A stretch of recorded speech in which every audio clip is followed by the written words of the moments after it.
There are super benefits to living a slower life, and I think the question is, do we know how to do it, and do we know that we need it? If you've landed here, you probably already have a sense that you might need to slow down or have the feeling that you're living faster than you want to, or you're feeling overwhelmed.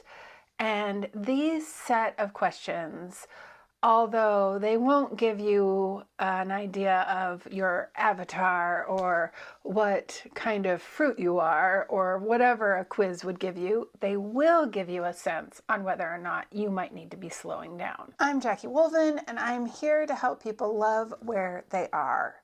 That includes living where you are and feeling good about where you are in life. And on Sundays, I paint in the studio. I'm gonna read these questions because I know that some of you listen while you're doing other things, which is also how I do YouTube too.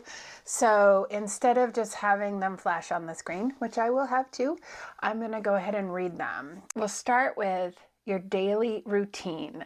What does a typical day look like for you?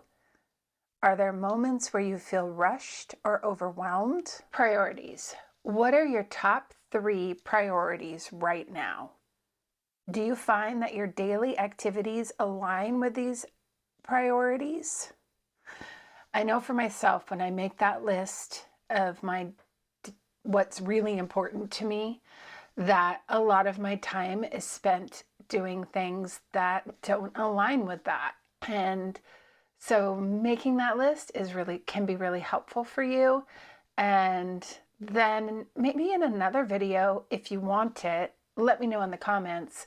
I can tell you how to do a time audit, which would really change how you look at how you spend your days, I think. Back to the quiz. What about boundaries? How often do you say yes to things that don't serve your values or well-being? How comfortable are you with saying no? Energy levels. When do you feel the most energized? And when do you feel drained?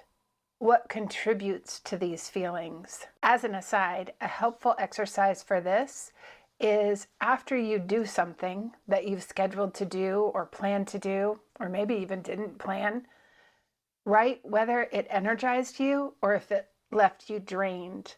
Once you have a running list of that, you'll have a better idea of what fuels you and what just wipes you out. Technology use.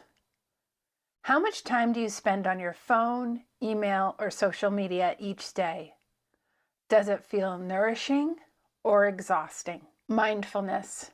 How often do you engage in activities without thinking about the next task or event?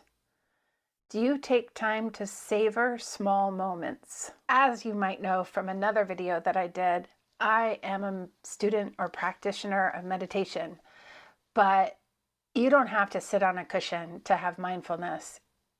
There are lots of tips to help you just feel more present in your everyday life. And if you're interested in those, let me know that too. Work-life balance. Does your work consume more time than you'd like? How do you feel about the balance between your professional and personal life? I'm not sure that there is true work-life balance. If you're a working person or a caregiver or really any kind of worker, whether you're paid or unpaid, there are seasons of life where it's not going to be as balanced as others. But it is good to know if you're thinking about or doing work all of the time, that might be worth self-care. How often do you take time for self-care? That could include rest, hobbies, nature walks, meditation. Do you feel guilty about taking time for yourself? Diane in Denmark is another YouTuber who talks about self-care all the time. She has this pamper basket, and in the basket she puts things like a book or nail polish or lotion or a sweet treat of some kind, and then literally sets a timer for like 5 minutes to make sure that she's taking some time during her day to have self-care. And that might seem kind of ridiculous to you, but on the other hand, if you aren't taking the time for yourself, you might be missing the importance of it or why you might want to add it into your day. I think that there's value in self-care way beyond like the idea of having to take a bubble bath or go to a spa. It's just taking care of yourself. Expectations. Are you putting unnecessary pressure on yourself to meet certain goals or timelines? How could you adjust these expectations? Pace of life. Do you feel like you're always in a hurry? What aspects of your life make you feel rushed? And how might you slow them down? Brené Brown talks a lot about humans living beyond their scale. And what she means by that, I think, is that technology and society have gotten us so that we're practically sprinting all the time. And it's not feasible for humans to keep that rushed pace over huge periods of time. And so if you find yourself rushing, this might be something you would want to look at. Rest and sleep. How much rest and sleep are you getting? Are you regularly waking up feeling refreshed? Joy and fulfillment. What brings you the most joy and fulfillment? Are these activities present in your daily life? Relationships. How much time do you spend truly connecting with loved ones?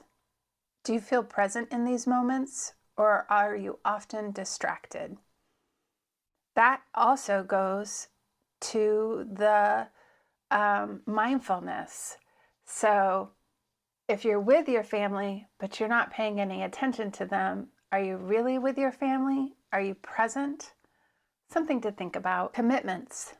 What commitments or responsibilities could you reduce or delegate to create more space in your life? Future goals. What do you hope to achieve by slowing down? How do you envision your life changing if you make more time for rest and reflection? These questions are just to create awareness of where we might be moving too fast and offer you your own insights on the need to slow down intentionally. When we moved here 22 years ago from San Francisco, I was still running at the pace of city life instead of a quiet rural life. And I did that for a really long time. It wasn't until 5 years ago that I realized that I was just burned out running at that pace. Although my work is part-time in theory, it can often be full-time in scope. And I was spending way more time doing things than I probably needed to. And what I realized was I was afraid to slow down, because if I slowed down, it would mean that I would have to think about my life, and I would have to make critical decisions on how I spend my time and who I spend it with and what was important to me.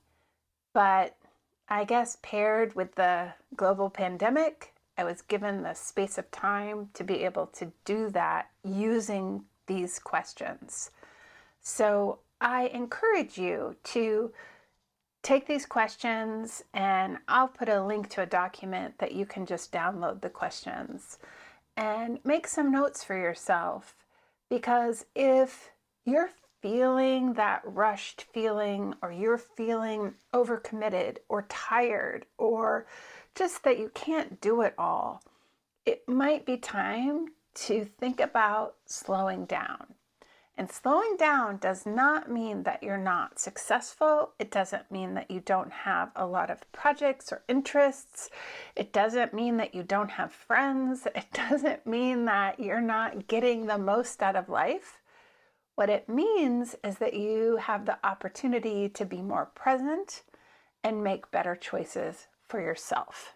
And so I encourage you to use this video or download the list, and let's see if we can start living lives that are more true to who we are in the scale of human scale as opposed to machine scale, and live a life that's well lived and that we want. That's what I want for you, and that's what I want for me, basically. So thank you so much, and I look forward to hearing what you say in the comments of where you are, and maybe what question was the most sparked something for you, and what your journey is on slowing down. We're all in this together, and we learn from one another. So I look forward to hearing what you have to say.